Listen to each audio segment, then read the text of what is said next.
I'm at the Norris Cancer Center at USC with Siobhan Hebron.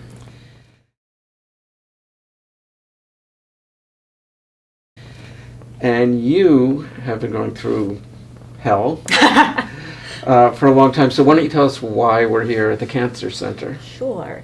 In 2014, I was 24 years old, and in June of that year, I got diagnosed with an inoperable brain tumor. Happy birthday. Thank you. So first, let's talk about your treatment. What have you been going through? What did they initially tell you? And then we're going to talk a little bit about how that's affected your artwork. Right. So like I said, 24. The last time I had been in the hospital was for when I was born.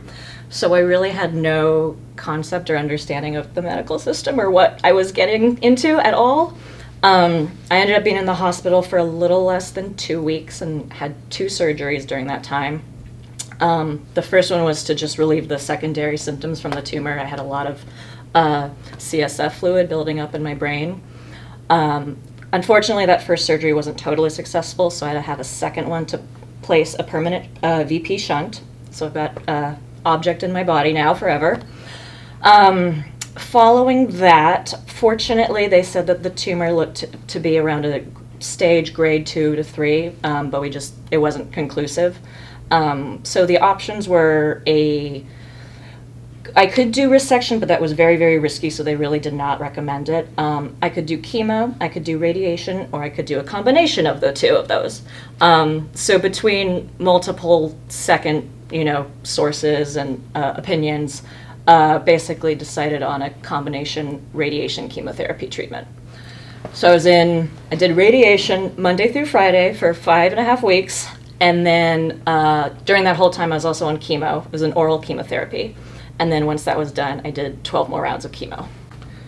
So when we first met, you were actually doing performance art about your 12 rounds of chemo. So let's talk a little bit about the fact that you made your chemotherapy a public event. Mm-hmm. Why?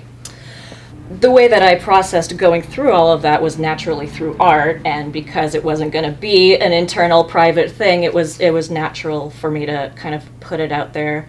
And try to show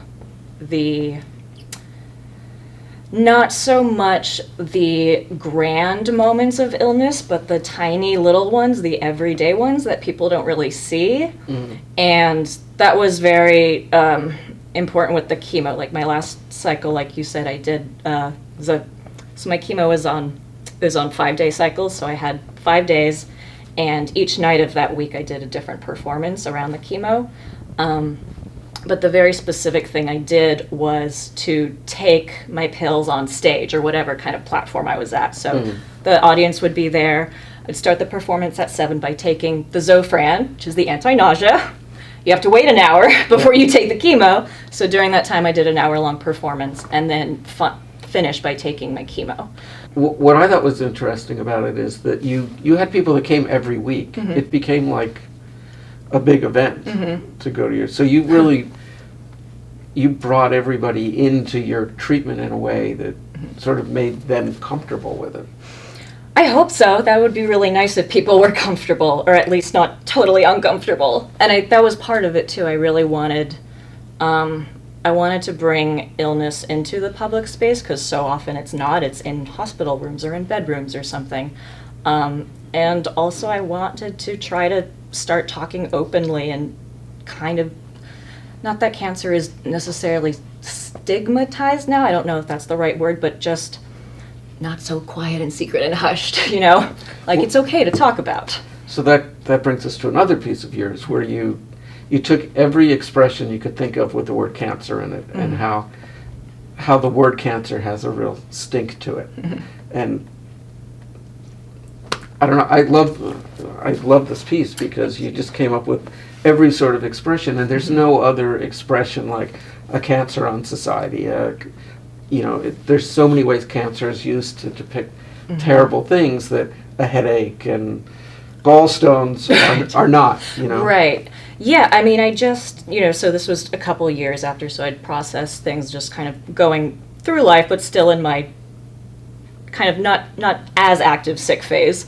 And just everywhere I went, I couldn't escape it, even if I wasn't trying to think or look at anything about cancer. You did performance art, you did these written pieces, and you did actual objects. I did. So why don't you talk about Sure. So this is actually my radiation mask, the actual real physical mask that my head was bolted down to the table. Yikes. For the radiation therapy. You get to keep it after the fact. It's an odd kind of souvenir, and it does not look like this naturally. It's just tacky white, cheap looking plastic. I'm sure it's not cheap.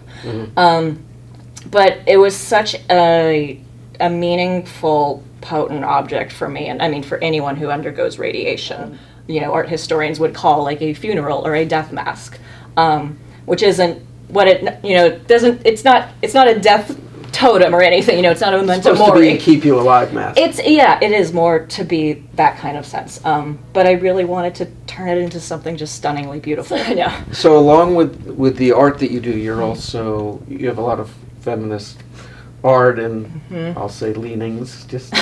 So let's talk about that in response to medical care, because I hear a lot of women talk about how doctors don't listen to them. And so what have you come across through your treatment that maybe you got a slightly different answer or treatment because you're a woman, and is there any art about that?